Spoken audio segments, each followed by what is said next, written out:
Hello everyone, and welcome to the second episode of this tech news series, where I discuss recent tech developments and give you a little bit of my thoughts and opinions about them. Now, today's video isn't really a second episode.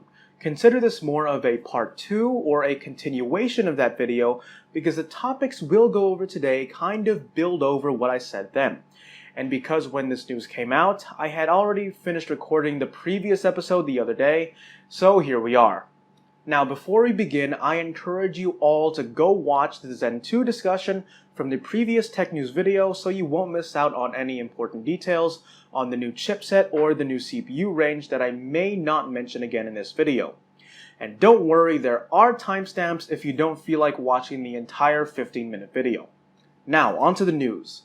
Let's start with the first one. Previously on Tech to Papa. And there are rumors of a 16-core 32-thread Ryzen 9 CPU, but we don't really know anything about that right now. Well, newsflash, we do now.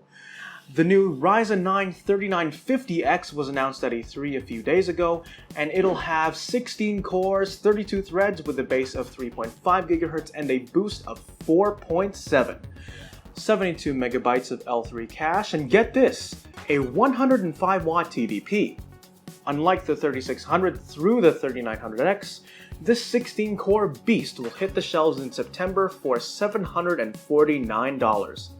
Now, AMD hasn't really given us much in the way of benchmarks though.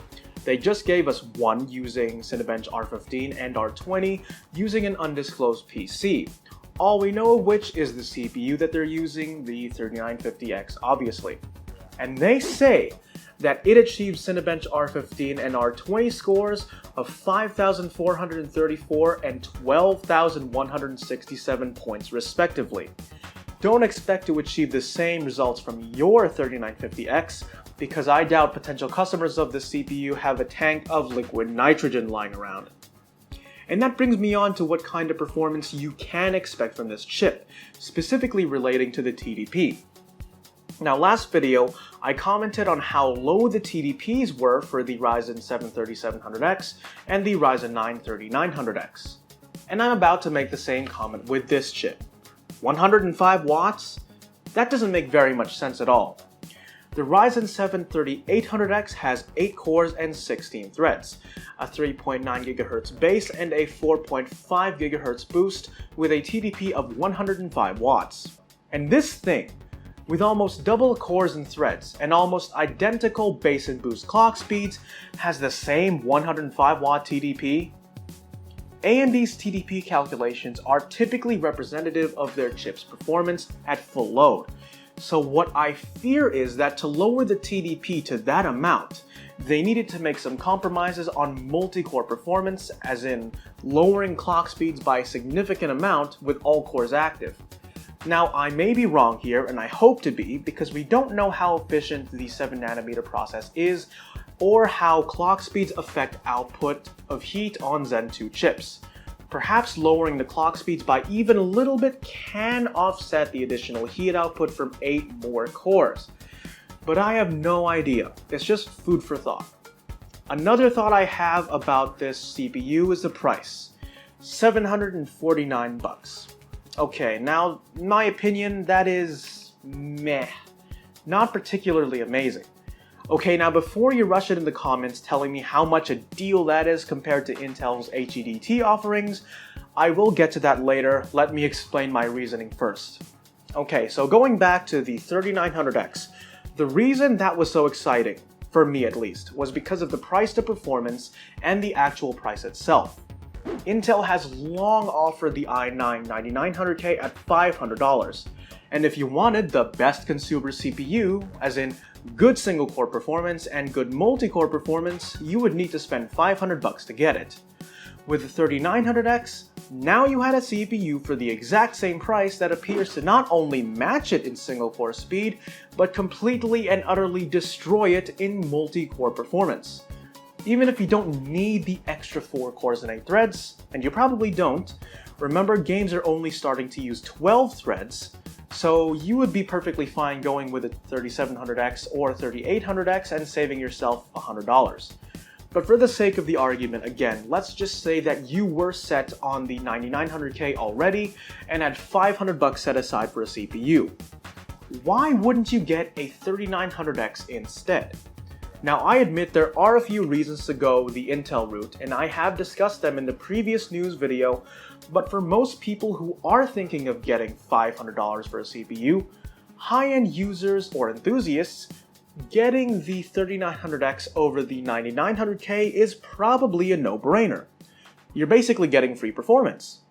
The 3950X though, it costs $750, which puts it into a whole new price bracket for the consumer segment, exceeding the previous high of $500 by a pretty significant $250. Now let's just assume that you can fork over the extra $250. Should you? Well, it's up to you. Build your computer how you want it, but the thing is, it might not be worth it. The average consumer, even those shopping for high-end rigs, just don't need 16 cores. You may want it, sure. I mean, who doesn't want to say, my computer has a 16-core CPU? I mean, that'll feel awesome.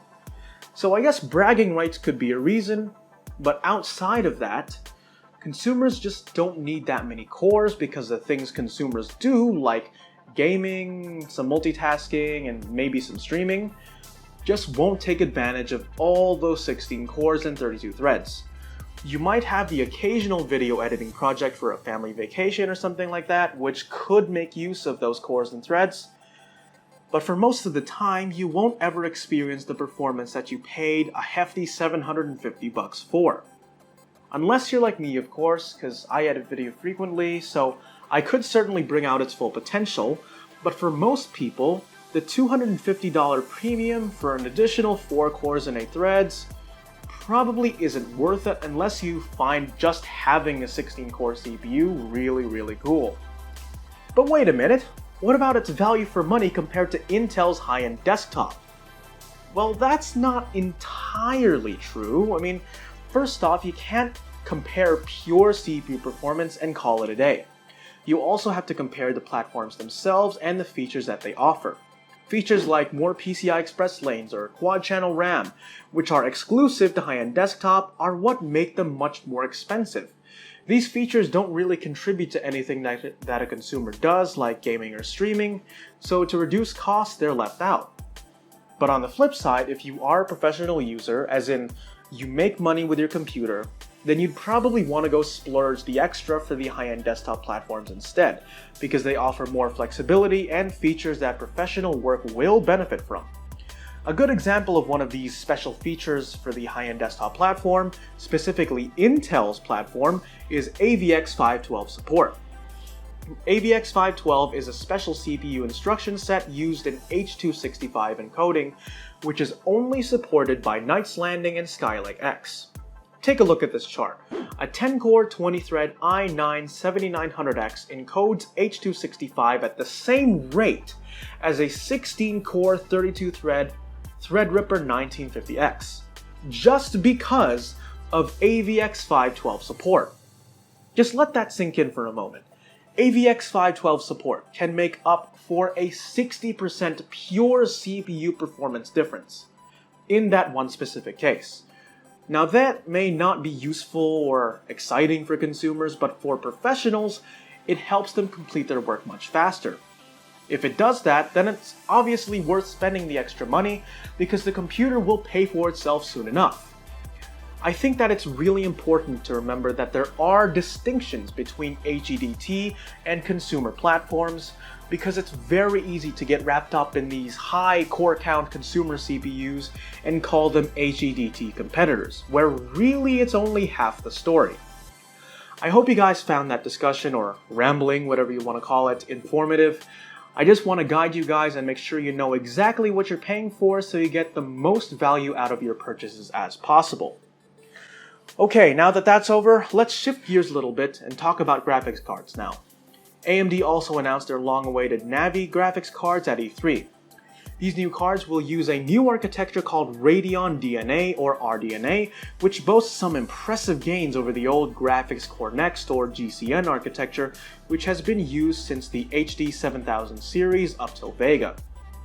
A Navi GPU core boasts a 1.25 times increase in performance per clock and a 1.5 times increase in performance per watt relative to a Vega GPU core.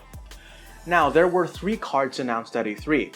The RX 5700, the RX 5700 XT, and the RX 5700 XT 50th Anniversary Edition. Holy crap, that's a mouthful. All these cards will be using the same Navi 10 GPU with a 7nm process. The RX 5700 has 2304 stream processors, 36 CUs, a base clock of 1465 MHz, a boost clock of 1725 MHz, 8GB of GDDR6 at 14 gigabits per second, and a 180-watt TDP for $379. The RX 5700 XT has 2560 stream processors, 40 CUs, a base clock of 1605 MHz, a boost of 1905 MHz, 8GB of GDDR6 at 14 gigabits per second, and a 225-watt TDP for $449. Finally, the RX 5700 XT 50th Anniversary Edition shares pretty much everything with the normal RX 5700 XT, except with a slightly higher base and boost clock of 1680 MHz and 1980 MHz respectively, and not to mention the slightly higher price of $499. Now let's go over some performance figures. According to these benchmarks by AMD, the RX 5700 is anywhere from 2% to 21% faster than an RTX 2060. The RX 5700 XT is anywhere from -3% to 22% faster than an RTX 2070, so taking the average of those two, I think it might be safe to say that both the RX 5700 and 5700 XT are around 10% faster than their NVIDIA RTX counterparts. These new GPUs will be launching July 7 this year, the same date as when Zen 2 launches, which is pretty good timing for anyone who wants to build an all AMD system. Now, thankfully for this one, my thoughts will be pretty straightforward. So let's take a look again at the performance per watt with the new architecture.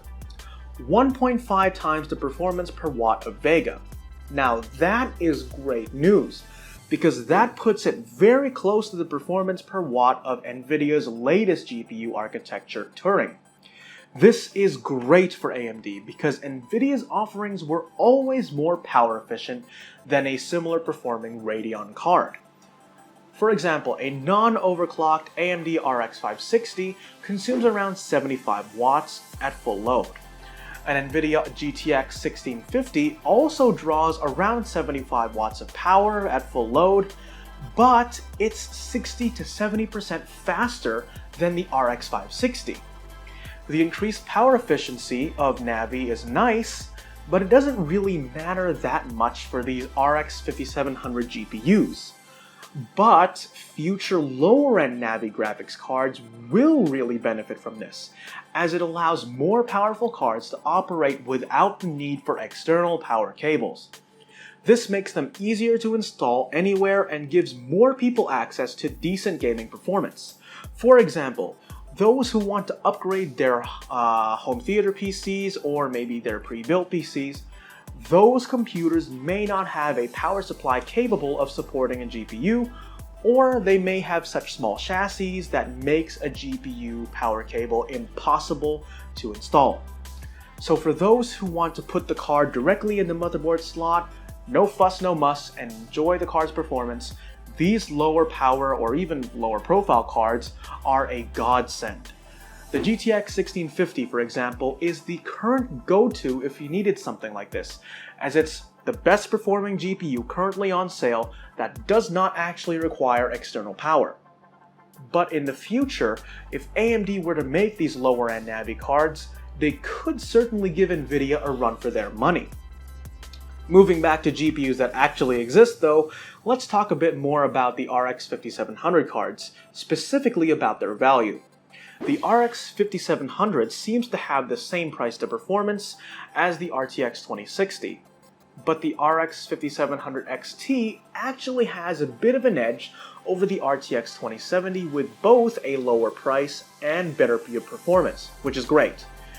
but we haven't considered RTX features in the price.